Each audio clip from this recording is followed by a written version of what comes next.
agar kami dapat melihat seperti Engkau melihat bangsa yang diam dalam kegelapan, sedang menantikan kasih-Mu.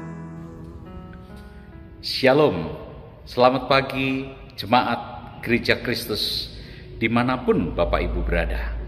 Kiranya kasih karunia Tuhan menyertai kita pada hari ini.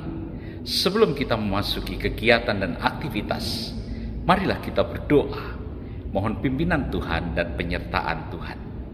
Bapa Surgawi, kami bersyukur untuk kekuatan, kesehatan, anugerah Tuhan di tengah-tengah hari yang Tuhan sediakan dan baru bagi kami. Kiranya berkat firman Tuhan menyertai kami pada hari ini, dan sungguh dalam perjalanan kami, nama Tuhan dimuliakan. Terangilah kami dengan roh-Mu yang kudus melalui kebenaran firman. Dalam nama Tuhan Yesus kami berdoa. Amin. Roma pasal 2 ayat 12 sampai ayat 16 menjadi renungan kita pada pagi hari ini. Sebab semua orang yang berdosa tanpa hukum Taurat akan binasa tanpa hukum Taurat. Dan semua orang yang berdosa di bawah hukum Taurat akan dihakimi oleh hukum Taurat. Karena bukanlah orang yang mendengar hukum Taurat yang benar di hadapan Allah, tapi orang yang melakukan hukum Tauratlah yang dibenarkan. Apabila bangsa-bangsa lain tidak memiliki hukum Taurat, oleh dorongan diri sendiri melakukan apa yang dituntut hukum Taurat, maka walaupun mereka tidak memiliki hukum Taurat, mereka menjadi hukum Taurat bagi diri mereka sendiri. Sebab dengan itu mereka menunjukkan bahwa isi hukum Taurat ada tertulis dalam hati mereka, dan suara hati mereka turut bersaksi, dan pikiran mereka saling menuduh dan saling membela. Hal itu akan nampak pada hari bila mana Allah sesuai dengan Injil yang kuberitakan akan menghakimi segala sesuatu yang tersembunyi dalam hati mereka oleh Kristus Yesus. Saudara-saudara sekalian, orang Yahudi bangga sebagai bangsa pilihan Tuhan. Kenapa, saudara? Karena dia memiliki hukum yang diberikan Allah sendiri melalui Musa. Dia disunat. Dia memiliki janji-janji yang luar biasa. Sehingga di dalam doanya setiap hari, orang Yahudi selalu bersyukur karena Engkau melahirkan aku sebagai bangsa Yahudi, dan aku bukan sebagai seorang wanita. Itu kebanggaan dan doa syukurnya, saudara-saudara.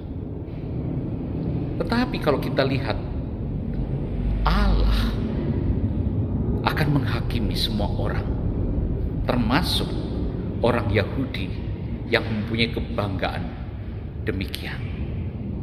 Juga orang non-Yahudi yang boleh dikatakan orang Yunani, yang mungkin mereka memegang moral dan aturan-aturan yang Tuhan tulis dalam diri dan hati mereka. Oleh karena itu, saudara yang kekasih, bahwa semua orang dikatakan akan dihukum dan dihakimi oleh Tuhan, siapapun dia, baik Yahudi maupun non-Yahudi. Artinya, saudara-saudara, tidak ada seorang pun yang benar di hadapan Allah. Tidak ada seorang pun yang dibenarkan karena perbuatannya. Tetapi berbahagialah orang yang ditutupi dosa-dosanya. Oleh karena itu, saudara-saudara, berita Injil adalah berita kasih karunia. Berita kabar baik untuk semua orang. Bahwa Allah menunjukkan bahwa dosa telah memisahkan dan akan membuat manusia dihukum. Tetapi kasih karunia Tuhan datang melalui Yesus Kristus, anaknya.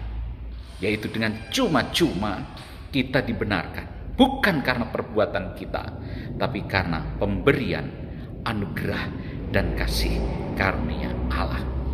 Karena itu kalau kita membaca dan merenungkan kitab Roma, saudara, Injil itu adalah kekuatan Allah yang menyelamatkan semua orang, baik itu orang Yahudi, orang Yunani, dan semua orang. Kita patut bersyukur, kita sangat berterima kasih, karena kita mungkin tidak memiliki garis keturunan Yahudi. Kita bukan orang pilihan, tetapi kita bersyukur karena kita dipanggil dan dipilih oleh Tuhan, dan kita meresponi panggilan itu, dan itu adalah satu anugerah yang besar yang Tuhan berikan kepada kita, dan kita harus beritakan kepada dunia ini. Karena saudara-saudara yang kekasih, manusia ditetapkan untuk hidup sekali, mati, dan dihakimi. Dan ada dua kemungkinan, saudara. Kita akan dihukum Tuhan atau akan bersama-sama dengan Tuhan. Dan umur-umur hidup kita selama di dunia itu sangat menentukan. Apakah saudara sudah yakin bahwa Yesus Kristus telah menjadi juru selamat? Yesus Kristus menjadi Tuhan yang menyelamatkan saudara dan hidup di dalam saudara. Kalau saudara belum sungguh-sungguh percaya kepada Tuhan, saudara harus menerima Yesus Kristus sebagai Tuhan dan juru selamat. Dan kalau kita sudah percaya kepada Kristus, kita harus memberitakan kabar baik Yesus Kristus sebagai Tuhan untuk dunia ini. Mari saudara yang kekasih, kabar gembira ini, kabar Injil ini bukan hanya milik kita, tapi kita harus bawa kepada semua orang. Kita dibebaskan, kita dilepaskan, kita menjadi anak-anak Tuhan yang dikasihinya. Kiranya Tuhan menyertai kita, dan kita menjadi kuat dan semangat di dalam hidup kita. Kita terus maju di tengah-tengah tantangan dunia ini. Mari kita hidup bersama dengan Kristus dan memuliakan Kristus. Kita berdoa. Bapa Surgawi, kami bersyukur karena kami adalah orang-orang yang dipanggil, dipilih dan diselamatkan oleh Tuhan dari dunia yang akan binasa. Kami berterima kasih karena tidak ada penghakiman bagi orang yang ada di dalam Tuhan, tapi kami akan dibenarkan bukan karena perbuatan kami, tapi karena kasih karunia daripada Tuhan sendiri melalui Tuhan Yesus. Tuhan, kuatkanlah setiap hati jemaat-Mu, supaya mereka jangan bimbang dan ragu, dan mereka meninggalkan Tuhan, tapi ajarlah mereka untuk setia, percaya, dan taat, dan memuliakan Tuhan. Biarlah Tuhan yang sakit Tuhan sembuhkan, yang lemah Tuhan kuatkan, ya tawar hati Tuhan bawa kembali. Kami berdoa untuk gereja-gereja Tuhan, terutama gereja Kristus Ketapang, dalam mengabarkan Injil. Tuhan terangi, Tuhan berkati, Tuhan pimpin jemaat-Mu, supaya mereka menjadi alat yang hidup di tengah-tengah dunia ini. Berkatilah bangsa dan negara kami. Tuhan terus pimpin bangsa kami. Di tengah-tengah tahun politik ini, Tuhan bekerja dan memberikan kedamaian, damai sejahtera bagi bangsa kami. Terima kasih. Kami bersyukur untuk semua jemaat-Mu yang mendengarkan renungan pada pagi hari ini melalui GKK Menyapa. Kiranya berkat dan kasih Tuhan mengalir dalam hidup mereka, mengalir dalam pekerjaan mereka, mungkin dalam kesulitan tantangan hidup mereka. Mereka bangkit dan maju di dalam Tuhan. Tuhan, tolonglah kami. Inilah doa kami, dalam nama Tuhan Yesus kami berdoa. Amin. Amin. Selamat pagi, Tuhan menyertai Bapak Ibu Saudara dimanapun Bapak Ibu Saudara berada. Haleluya. Amin. Ya Tuhan, inilah hidup kami, jadikanlah sebagai terang Indonesia. Ya Tuhan, inilah kerinduan